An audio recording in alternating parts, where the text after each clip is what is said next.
welcome to the Deep Dive.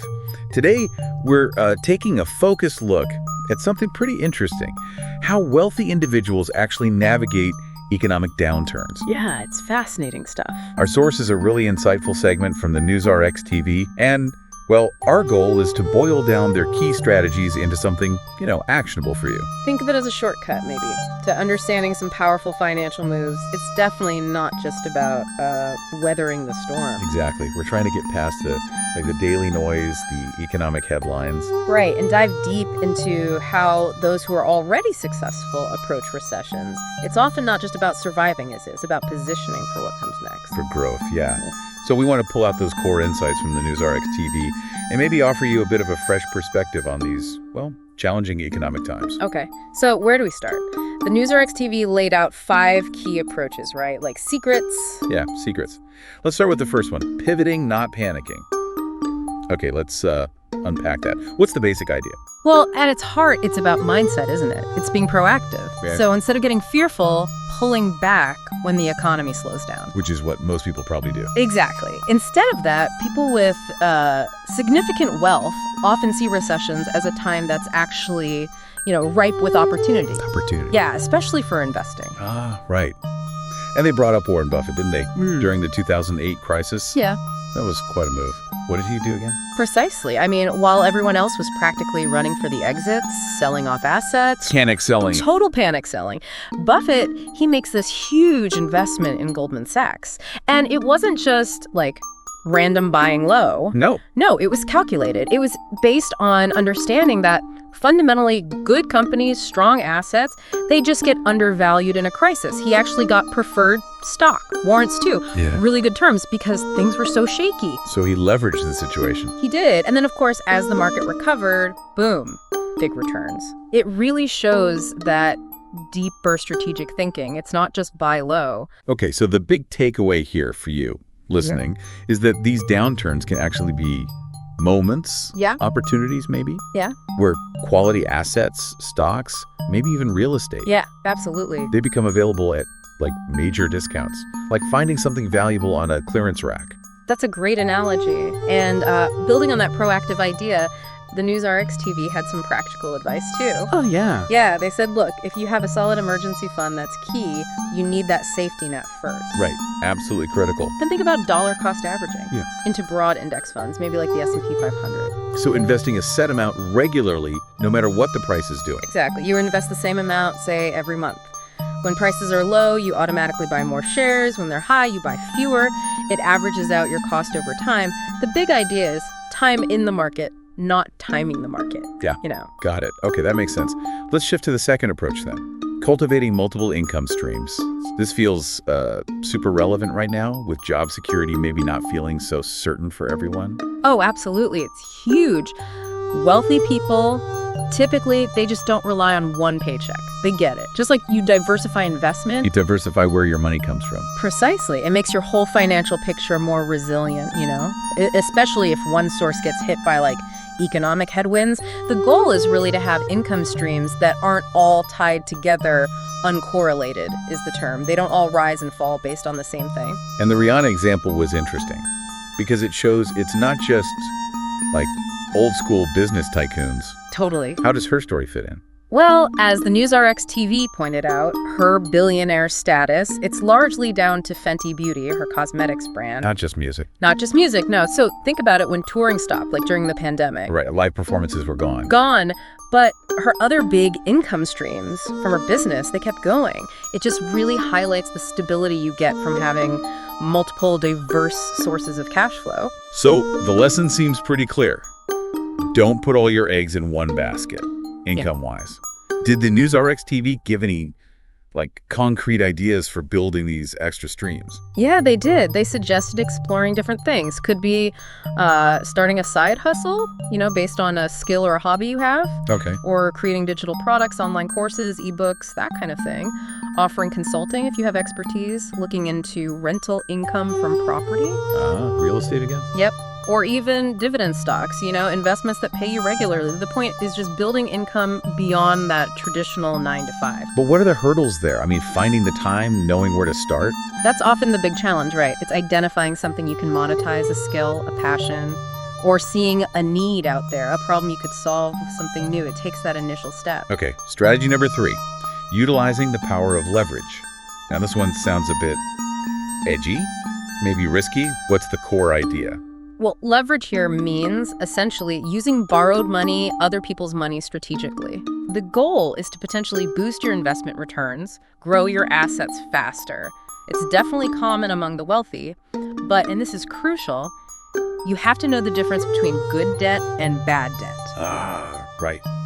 Because leverage cuts both ways, doesn't it? It can amplify gains, but also losses. Absolutely. So it's usually used by people who really understand the risks and the assets they're buying into. And they used Grant Cardone as an example, the real estate guy. Yeah, exactly. He apparently used borrowed money, loans, to buy up a really substantial property portfolio, even when the economy maybe wasn't looking so great. But the key was what he bought with the debt. That's the critical point. He bought income-generating assets, properties that produce cash flow from rent. That's the textbook definition of using good debt. And this is where it's so important for everyone listening. We're not talking about racking up high-interest credit card debt buying, I don't know, fancy gadgets or clothes. Definitely not. That falls squarely into the bad debt category. Deeds that don't make you any money. Liabilities. Precisely. The NewsRx TV really hammered this home. Good debt buys assets that bring in income or go up in value. Bad debt buys liabilities like those impulse buys. Understanding that difference is absolutely fundamental if you're even thinking about using leverage. Okay, got it. Let's move to number 4, strategic tax planning. This is always a hot topic, isn't it? Especially when you hear about the super rich. Oh, yeah. It definitely gets people talking. The wealthy tend to look at taxes very differently, not just as like an unavoidable bill, But as part of the strategy. exactly, as a critical piece of their overall financial plan. The goal is always to legally minimize how much they pay through really careful planning and, frankly, a deep understanding of the tax code. And those examples they gave, Bezos, Musk, supposedly paying 0 income tax some years. That always raises eyebrows. How does that even work, generally speaking? Well, the specifics are super complex, obviously, and depend on their unique situations. But the general idea, like the NewsRx TV touched on, often involves getting their income from assets rather than a regular salary. Okay, like how? Think income from rental properties or profits from selling stocks they've held for a long time. Those are often taxed differently, sometimes at lower rates than your typical paycheck. Right. And another thing they might do is borrow against their assets instead of selling them. That can delay taxes, maybe even avoid them in some cases. It really shows how their wealth is structured and how they access its value without necessarily triggering a big tax event. Okay, so that's the billionaire level. But are there practical tax tips from this that apply to, regular people? Yes, absolutely.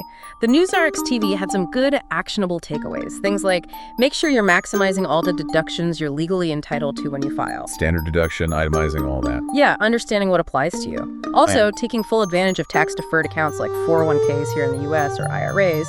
Money grows tax-free or tax-deferred in those. Okay. And they mention if you have freelance income, a side hustle, maybe look into setting up an LLC, a limited liability company. That can open up a whole range of small business tax deductions. Interesting. So it's about being proactive, understanding the rules. Exactly. Knowing the rules for your situation and making smart choices. Like owning a rental property, the income's taxed differently, and you can deduct expenses related to it. It's about planning. Right. Okay, last one. Strategy number 5. Embracing reinvention during recession. This sounds optimistic, forward-looking. It really is. Look, downturns are disruptive, obviously, no question. But they also tend to shake things up in a way that creates space for new ideas, new businesses. How so? Well, the old ways of doing things might suddenly become too expensive or less effective or just not in demand anymore. And that gap, that creates opportunities for innovation, for fresh approaches. And the examples were pretty stunning. Zoom, Uber, Airbnb, huge companies. Yeah. What's the link? How do they thrive during or after recessions? It's fascinating, isn't it? These massive companies, all born during or right after major economic slumps. It wasn't just luck. No. Difficult times shine a spotlight on unmet needs. They create demand for new solutions that are often, more efficient, cheaper, or use technology in cool new ways. Makes sense. Think about it. Zoom met this exploding need for remote communication. Uber gave people a different, often easier way to get around. Airbnb totally disrupted hotels with a different kind of travel lodging. So the core message isn't just hang in there. It's more like, look for the problems that the recession is creating. Exactly. And see if you can develop a new solution. The NewsRx TV actually posed a really direct question, didn't they? Yeah, what was it again? It was basically, what are the pain points people are feeling right now in this recession? Is there a way you could solve one of those problems innovatively? Maybe using digital tools, maybe offering something more affordable, faster, easier. It's reframing the challenges of a recession as potential launch pads for something new. Wow. Okay. So as we kind of wrap up this deep dive into what the NewsRx TV highlighted, the big picture seems to be that recessions, well, they aren't just about destruction or decline.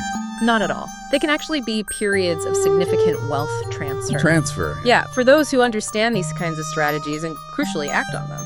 So the wealthy individuals they profiled, they aren't just passively waiting it out. Definitely not. They're proactive. They're looking for opportunities, sometimes even creating them. Even when things look bleak economically, it's a much more dynamic way of thinking, not just hunkering down. So for you listening, maybe the final thought here, inspired by the NewsRx TV, is instead of feeling maybe stressed or overwhelmed by economic uncertainty. Which is easy to do. Totally. Maybe the key is to try and think like the rich, as they put it. To move smarter than ever before with your own finances. Perhaps navigating what's ahead isn't just about avoiding risk. No, it's also about being prepared. Prepared to spot opportunities and maybe strategically act on them. Opportunities that other people might be too scared to even consider. Preparation then, not panic. That seems to be the real secret. I think that's a great way to sum it up. Preparation over panic.